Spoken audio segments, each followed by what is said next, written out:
Brought to you by the Every Dollar app. Start budgeting for free today. My wife and I, we took out a home equity sharing agreement with one of these companies, and we had good intentions. We wanted to pay off some higher interest debt, and that all got paid off. But now I'm staring at this agreement, and now that it's been a little while, I'm looking at it, and it's just becoming more and more daunting. So basically, they gave us a upfront cash investment of about $62,000, and any time between now and about 30 years from now, we can choose to square up with them, but they get the $62,000 plus 40% of the appreciation of my house from the time we signed. There was an appraisal to 40% of the equity between the time we signed and the time that we settle. And we have that time. So I'm just wondering, if you did that now, how much would that be today? Well, we'd have to get an appraisal, but approximately, probably around $100,000. Okay. So this makes a payday lender look like a sweet deal. Yeah, it really does. You sold your soul to the devil. Yeah. And so hopefully people hear this call and just never do any home equity sharing agreement of any kind. Yeah. How long ago did you do this? It was about 8 months, so that makes it even worse. So you make a $100,000 return on a $60,000 investment in 8 months, and we don't call that highway robbery in California? Interesting. Okay. Yes, sir. Yeah. I don't have an answer for you. I mean, obviously, the sooner you take care of this, the better. The less it's going to cost you. I might call them and beg for mercy. Like, if I get you a check now for the 60, what is the minimum you would take on top of the 60? I mean, double your money? That'd be a deal, right? For them and for you. I mean, if it only costs you 100% interest and not 200% interest, that's a pretty good deal.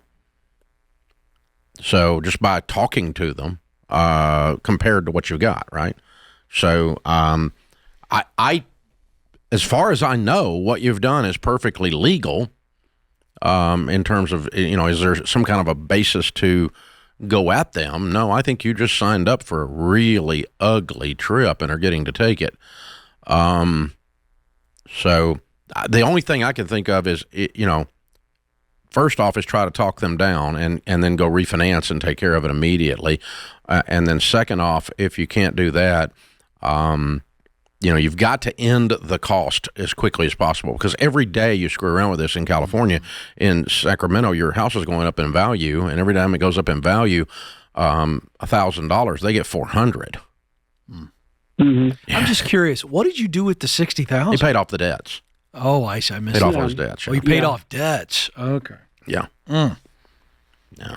Yeah. So in reality, we just made our situation worse. But so you were just so stressed out and freaked out that you just didn't look at this. Is that what happened? I mean, you had to close. You had to willingly close your eyes to how bad this was for some reason. What do you think that was? I think it was just seeing the debt and then seeing how long it would take, and then kind of because I was working hard to pay off the debt, which is but I mean, perfectly fine. Like what you had to run these numbers, right? And I just figured I'd let it grow until I was ready to sell my house, and then just the values weren't going to go up, and it was a lot of little things, and I'm not justifying. No, I'm not either. I'm trying to, for folks listening, I'm trying to get inside the headspace of someone who's so desperate that they don't look at a deal that's this bad and go forward. I mean, that's because I always talk about on here, man, that, the dumbest things I've ever done in my life was when I was desperate. Right after I get desperate, I get stupid. And so that's kind of, and I can look back and tell you about 10 different times where I get freaked out, I get put in a corner, I can't move, and so I do something desperate and I get stupid, and it's just not a good plan. So anyway, aside from that, for you tactically,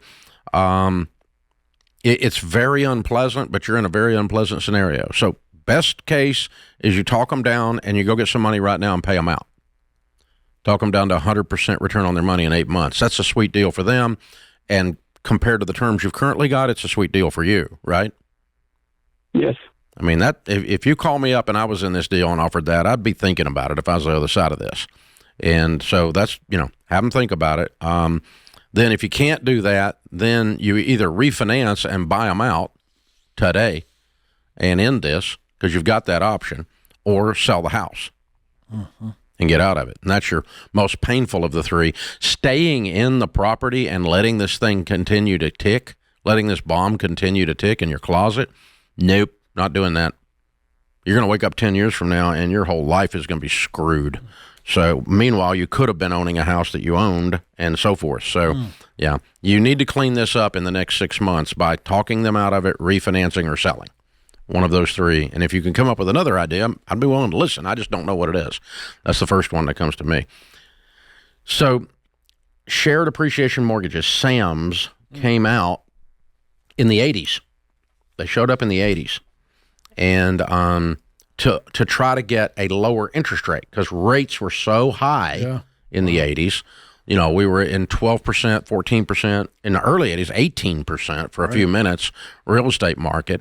And in order to get a decent rate and come down like to a 10 or a 9, instead of getting your money as the mortgage maker on the interest rate only, you could also participate in the mortgage, shared appreciation mortgages. And actually, FHA came out with a program that underwrote SAMs. Now, they weren't as onerous as this guy's. Boy, that's a mess he got into. I was going to say, do you think this meets the criteria of predatory lending? From a legality standpoint, no. From a moral standpoint, 100%. Right.